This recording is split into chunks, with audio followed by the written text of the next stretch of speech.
तो सोचो दोस्तों कि एक बच्चे को सिर्फ इसीलिए एडमिशन डिनाई हो जाता है क्योंकि वो एक माइनॉरिटी इंस्टीट्यूशन में दाखिला लेने गया है और उस पे आरटीई का कोई जोर नहीं है। सुप्रीम कोर्ट ने इसी प्रॉब्लम को रिजॉल्व करने के लिए जो प्रणता केस है उस पर दोबारा से संज्ञान लेने के लिए कहा है और कहा है कि राइट टू एजुकेशन जो है वो यूनिफॉर्मली हर जगह अप्लाई होना चाहिए, जिससे जो हमारे बच्चे हैं उनका आर्टिकल 30 में जितने भी राइट्स आपके इंश्योर्ड हैं विथ रिस्पेक्ट टू एजुकेशन वो चैलेंज ना हो, क्योंकि at the end of the day जो प्राइमरी एजुकेशन है वो सबका अधिकार है और वो सब तक पहुंचना चाहिए। तो अगर हम इस पूरे मुद्दे की बात करें और एक तरीके से डिस्कस करने की कोशिश करें एज टू ये जो पूरा इशू है वो क्या है, तो एक ब्लैंकेट एग्जेम्पशन मिलती है बच्चों के राइट टू एजुकेशन को जेओपर्डाइज करने के लिए विथ रिस्पेक्ट टू जब भी हम माइनॉरिटी इंस्टीट्यूशंस की बात करते हैं। कई सारे जो स्कूल्स हैं जो कि माइनॉरिटी टैग का इस्तेमाल करते हैं वो रेगुलेशन से इसीलिए दूर भाग जाते हैं क्योंकि उन पे अकॉर्डिंग टू जो 2014 का केस है कोई भी एक्चुअल में रेगुलेशन अप्लाई नहीं होती, जिसमें कि article 21A which is right to education और article 30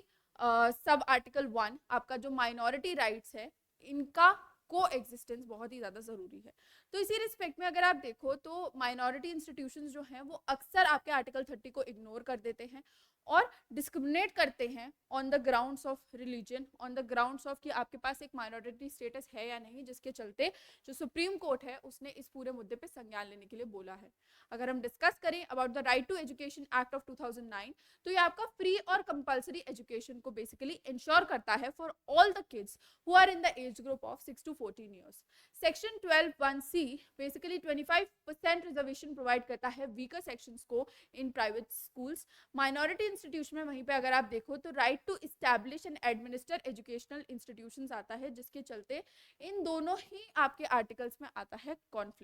conflict with respect to autonomy of the minority schools. क्योंकि अगर यहाँ पे ऑटोनॉमी दे दी तो ऑब्वियस सी बात है कि माइनॉरिटी के साथ यहाँ पे डिस्क्रिमिनेशन होगा ही होगा। एंड अगेन जो आपके दोनों आर्टिकल्स हैं जिसमें हम यूनिवर्सैलिटी को बेसिकली एड्रेस कर रहे हैं वो चीज नहीं हो पाएगी जब भी माइनॉरिटी यहाँ पे दाव पे लगेगी। अगर हम बात करें तो इसी केस में हमको मिलता है प्रमाती केस 2014 का, जिसमें सुप्रीम कोर्ट ने एग्जेम्प्ट कर दिया था हर माइनॉरिटी इंस्टीट्यूशन को, एडेड हो चाहे अनएडेड हो, राइट टू एजुकेशन के अम्ब्रेला में आने से। रीजन बेसिकली ये था कि उससे डाइल्यूट हो रहा था माइनॉरिटी का जो कैरेक्टर है वो। बट अगर हम आज के टाइम पे बात करें तो ये अगेन बहुत ज्यादा जरूरी हो जाता है क्योंकि कई लोग अब इस पर्टिकुलर चीज का फायदा उठाने लगे हैं। अब इस जजमेंट से क्या होगा, इस जजमेंट से मेजरली जो ब्लैंकेट एग्जेम्पशन है माइनॉरिटी इंस्टीट्यूशन का वो खत्म हो जाएगा, जिससे जितने भी मदरसे या दूसरे अन्य स्कूल हैं जो कि आरटीई फ्रेमवर्क से एग्जेम्प्टेड हैं वो उसके अंतर्गत आ जाएंगे, जिससे teacher recruitment, promotion, quality standard सारी ही प्रोसेस जो है वो अंडर रेगुलेशन आ जाएगी, जिसके चलते जो बेसिकली धांधलियां हो रही थी वो फिर नहीं हो पाएंगी। क्योंकि बहुत ज्यादा जरूरी है कि हम माइनॉरिटी पे फिलहाल फोकस ना करते हुए बच्चों पे फोकस करें, क्योंकि बच्चे फ्यूचर है। ऑफ कोर्स माइनॉरिटी का जो एस्पेक्ट है वो एक इतना प्रेसिंग कंसर्न नहीं है क्योंकि सबसे पहले बच्चा बच्चा है, देन वो माइनॉरिटी का भाग है या नहीं है। क्या क्या चेंज होगा अगर बेसिकली ये रिव्यू होता है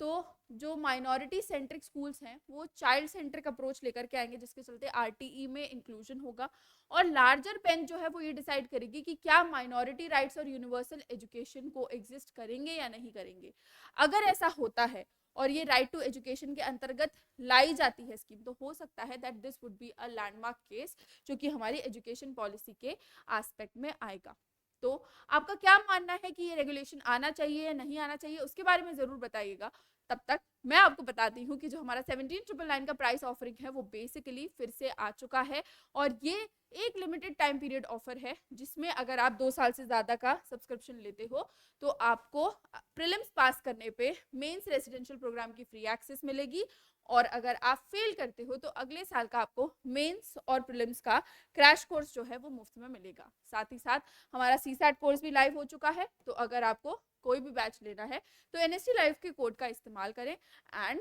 मेक श्योर करें कि आपके ज़्यादा से ज़्यादा डिस्काउंट्स आपको प्राप्त हो। अगर आप लोगों को कोई भी डाउट है तो आप जुड़ सकते हैं मेरे साथ मेरे ईमेल आईडी पे या फिर मेरे टेलीग्राम चैनल पे। टेलीग्राम चैनल आपको मेजरली मेरे नाम डालने से मिल जाएगा। सो उसी रिस्पेक्ट में आज के इस पर्टिकुलर वीडियो में इतना ही। आपको अगर कोई भी डाउट आता है तो feel free to reach me out, and yes, stay tuned to this channel, let's crack it.